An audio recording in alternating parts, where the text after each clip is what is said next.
Hi, I'm Rick from PLP Battery Supply, and today we're going to talk about replacing 6-position switches in older Schumacher chargers.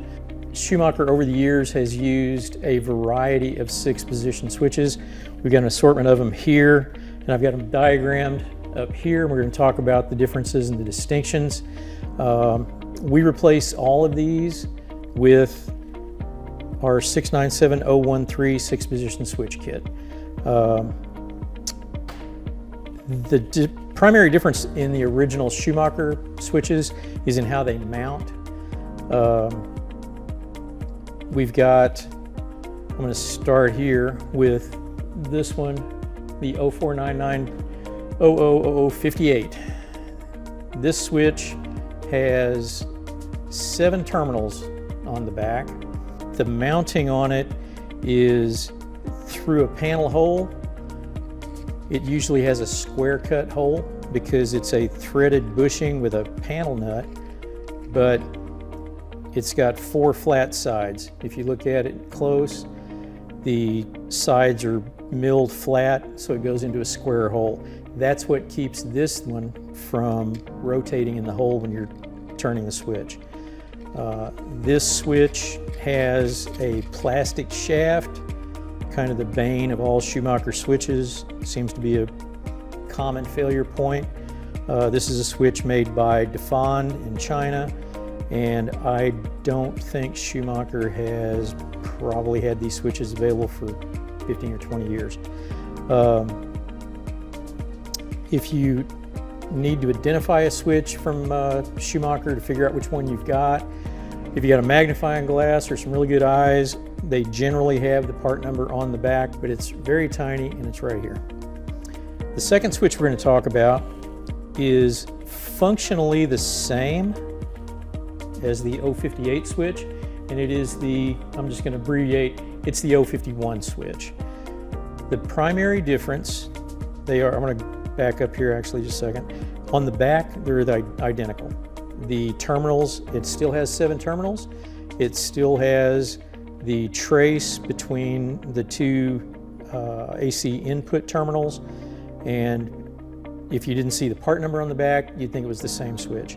So the difference in these, like we were talking about earlier, is in how it mounts. This, pop the knob off, this uses what they call twist lock. This is the one, if you've ever taken an old Schumacher apart to work on it and you've seen this switch and it's got this little ditty up here, you just depress that a little bit and you twist it out of the hole. You crank it about, it's a little less than 90 degrees, I believe, and then it just pulls out the back. Other than that, it is virtually identical to the 058 switch. Again, it has a plastic shaft, their most common failure point.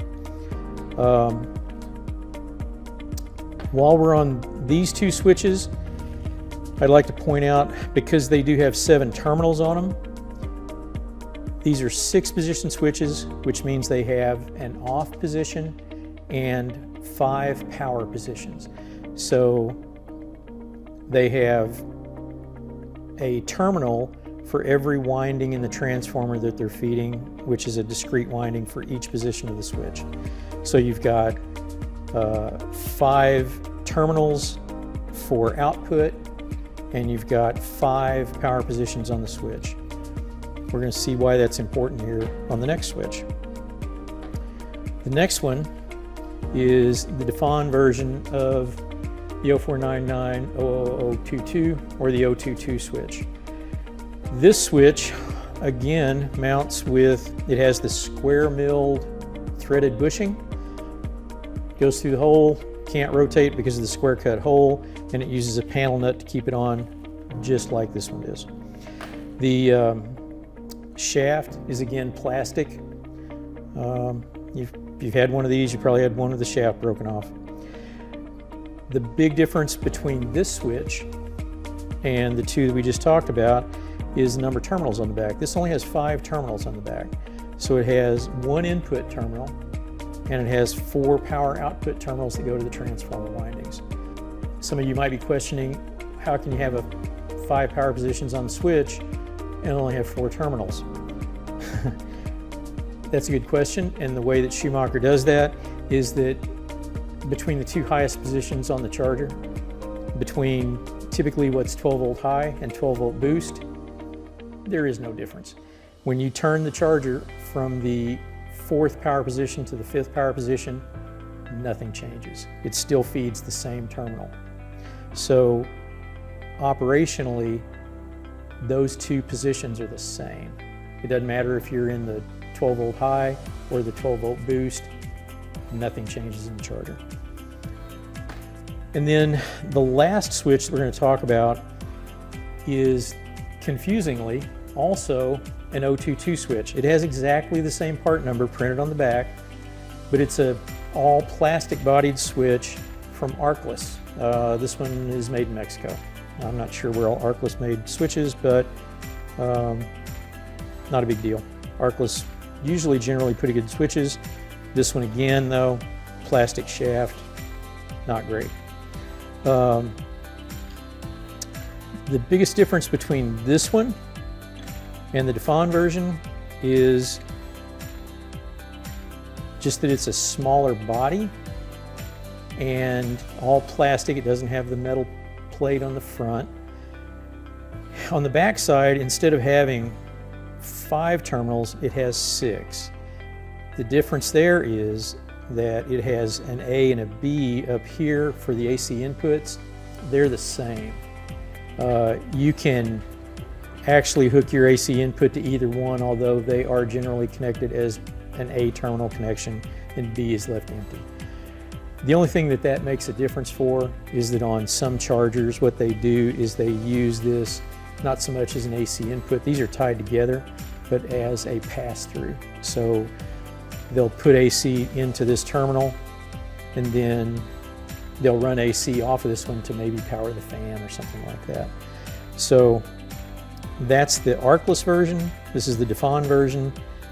Functionally, they're the same. The wiring connections are identical. The terminals are even, I believe they're even numbered the same. Yep, they are. They're 1, 2, 3, 4 right across the bottom. So the switch that we replace all of these with is our PowerForge 697013. The 697013 is, it's a combination metal. It's got a sturdy metal frame, plate on the front, and a Bakelite housing, metal shaft, a brass bushing that's threaded, a panel nut goes on there, and that's how it's retained in the cabinet. That's how it mounts. This switch has a fully round bushing, so it has to have a round hole to mount. Generally speaking, if you're going to replace one of these with one of these, it'll go straight in the same holes. The square hole is a little bit bigger than the round hole required for these, so this will fit in that square hole without having to drill it out or enlarge it. There are some chargers out there, I don't think any of the Schumachers, but perhaps Century, some of the others. If you have to use this switch, you might have to enlarge that square hole to make it accommodate this bushing here.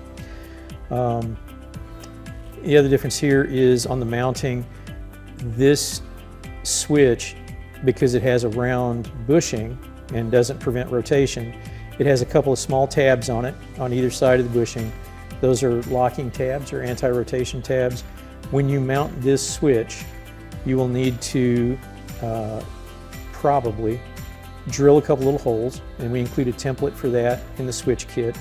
And then these tabs fit in those little holes on either side of the bushing, and that keeps it from rotating.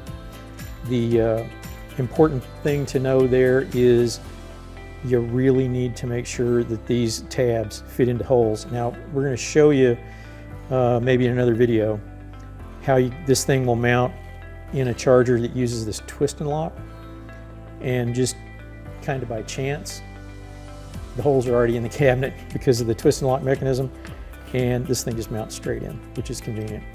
But most of the time what you'll need to do is make sure that if there's not something like that, that you drill those little holes.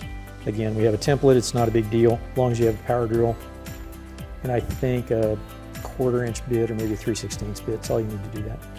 So This is a switch we use. This is the terminal configuration on it. It's got an AC input and then 5 power outputs. We also include with this switch a little jumper wire. That's important because if you're replacing one of these 022 switches that only have 4 terminals on them, what this does, this little wire, is it allows you to essentially mimic that. So you put that between the number 8 and 10 terminals, and then the wire that goes on this terminal here that fires up or powers the 4 and 5 power positions on the transformer, you put that single wire on here and you're done. So you turn it from a 5 terminal switch into a 4 terminal switch, but it still has 6 positions and works the same way. While we're talking about these things, let's go ahead. I just want to point out how the, actually before I go, another thing that I want to point out about this switch, the knob that we use with the 697013, as well as the knob we use with our 5-position switch, is a Bakelite knob that it's not a pure push-on like these old Schumacher knobs are. This knob uses a brass, and we'll take a close-up of this too so you can see. It's a brass set screw, and you have to have a tiny little screwdriver to be able to tighten that screw. We have people sometimes that call us and they tell us that they have an issue with getting the knob on, and the problem is they're not using a screwdriver with a small enough blade. You have to have something like this, 1/8 of an inch wide is all that can be to fit in that little hole. But if you have the right screwdriver, you just pop it on there and it goes right in and tightens down. And there you go. Pretty simple. But it can be confusing if your screwdriver is too big. Because if you put one in there that's too big, it feels like it's going in, feels like something's happening, but nothing's happening. Okay, so let's talk about the wiring on these guys for just a moment. When you're hooking up one of these to replace any of these others, what you're going to need to do is determine what the wires are that are connected to each one of these terminals. Best way to do that is just make yourself a little diagram, write down the colors of the wires. Whenever you are disconnecting the wires from your old switch, we always recommend that note the colors. Like on this one, we've cut these off, but you can still see what color they are. This one had, I would call that a brown, an orange, a blue, and a white, and then a black back here on the AC input. Just note those colors somewhere. We can't give you a diagram for every model of charger that Schumacher's got and what the wire colors were and how everything hooks up, because the simple fact is they were not consistent in how they wired stuff.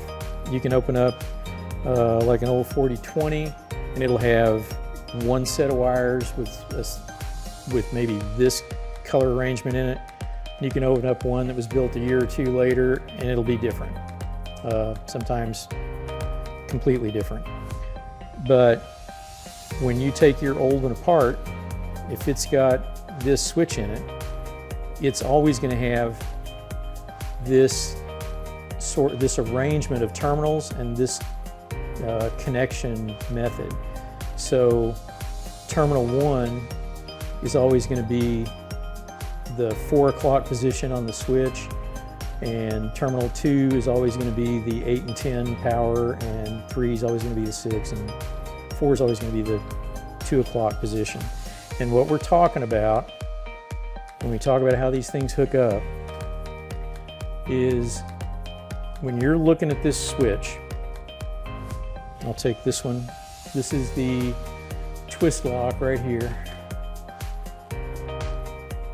When you're looking at this switch, if you'll hold it in your hand, just like this diagram, the pointer knob, it's off. This is in the off position. If I'm looking at it right here, you can see it's pointed this way. I've noted on this diagram, that's where off is.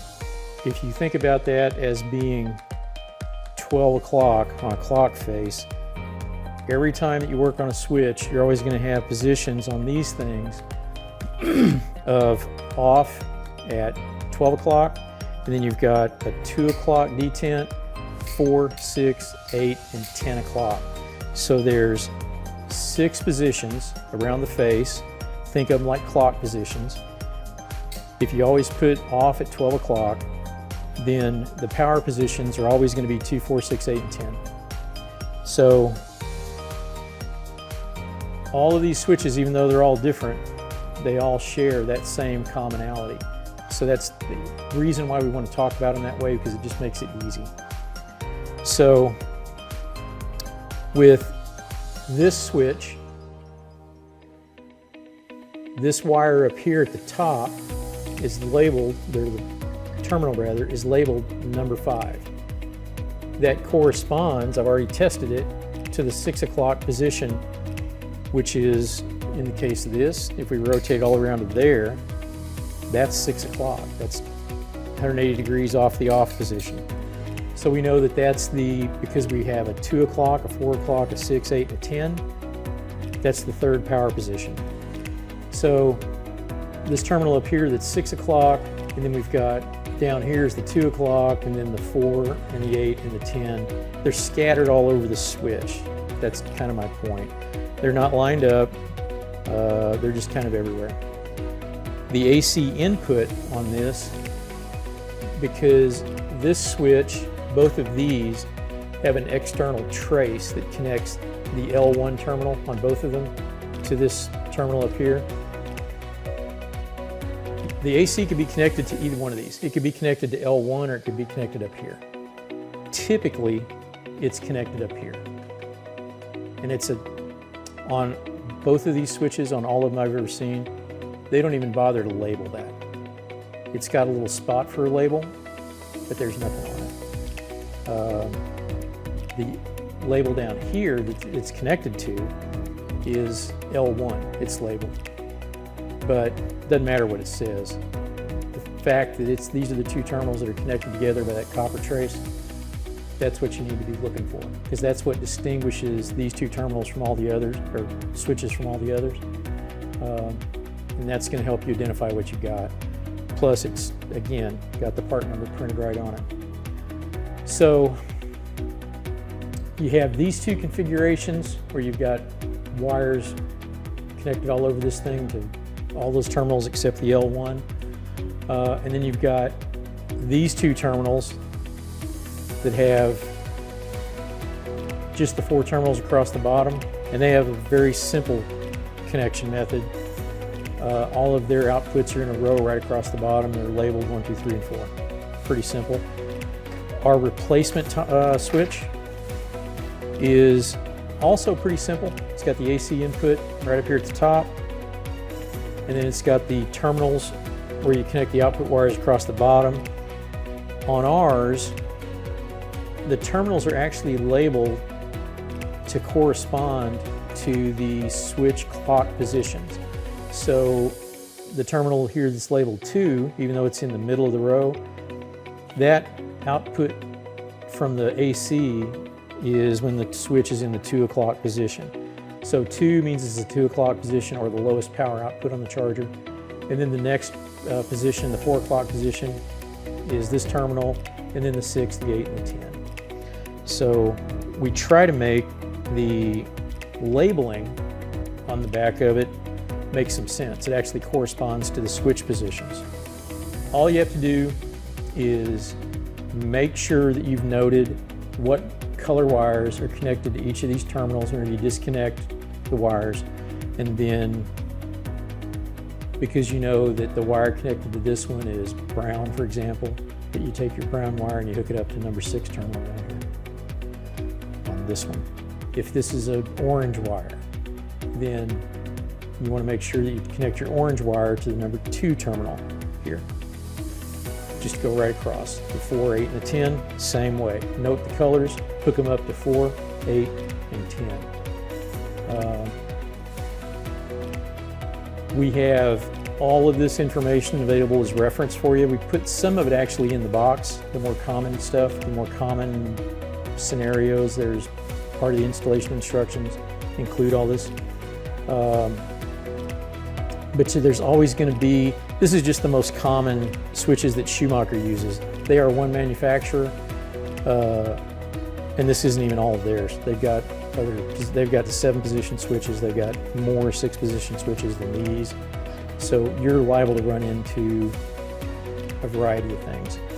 No matter what the switch looks like that you take out, it's always going to hook up this way. You're always going to be able to find, which of these power outputs are connected to which power setting on the face of the charger. Determine that, and then just hook up the wires for those to these here. We've done another video with a Century charger, I think is what we used, that kind of demonstrates how you can just install the switch and then test, look at your power outputs, and then determine what wire goes to what terminal. So even if you just put it on there and let's say the switch is completely broken or missing and you have no idea how this stuff hooks up, you can always just take the wires. As long as you can identify the AC input and get that correct, hook that up first. All of the outputs that go down to the transformer, you can just hook them up and start going through the positions, determine what those outputs are, how they kind of fall on the scale of lowest voltage to highest voltage, and then arrange them on the terminals in the order that you need to make them work. That is about it for this portion of determining how things get hooked up to this and what the differences are and the distinctions. I do want to say that when you go to mount this thing, the 697013 in the cabinet, you might have to, there's nothing anywhere that says this thing is going to automatically mount like straight up and down with these on the bottom and this at the top. It's not going to be that way. When you put this thing in the cabinet, the important thing that you need to note whenever you're orienting it in there is where the off position on the cabinet is. So when you've got the switch turned to the off position, and we always ship them in the off position, but I can tell you right now, I'll just make this easy for you. This switch is in the off position. We call this 12 o'clock when the switch pointer, or what's actually 180 degrees off the flat of the stem, so you don't even have to have the knob on there. When the flat of the stem is down or on this side, that means the knob is going to point away from the flat. So you've got the knob that's going to be pointing this way, and that is in the off position when you turn it around and you've got this row of terminals down the left side and the power terminal on the right side. So if you're looking at it like that, like I'm looking at it right now, power outputs on the left, AC input on the right.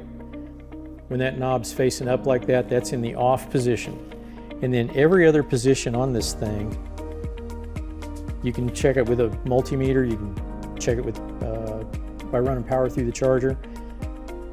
Every other position on this switch is referenced from that 12 o'clock. So that's 2 o'clock, that corresponds to the number 2 terminal. That makes that 4 o'clock, 6, 8, and 10. It's important that you kind of keep track of that, only because, and this is the same with all of these switches, all 6 position switches, they don't have a stop. They just keep on going. So there's no place where you can turn it where it's going to stop and you can say, okay, that's as far as it goes, now I can turn it back. These don't work that way. 5 position switches do, they have a stop, but 6 positions do not. So that's important to know. That is really all there is to know about the differences in all of these switches. Our friends at Schumacher didn't make it easy, but we can figure it out. So that's all the information that you should need to be able to tell the difference between all of these and what you need to make the installation of the new switch a little bit easier for yourself. If you have any questions about any of this, you can always give us a call. Appreciate your time. I'm Rick, PLP Battery. Thanks for watching.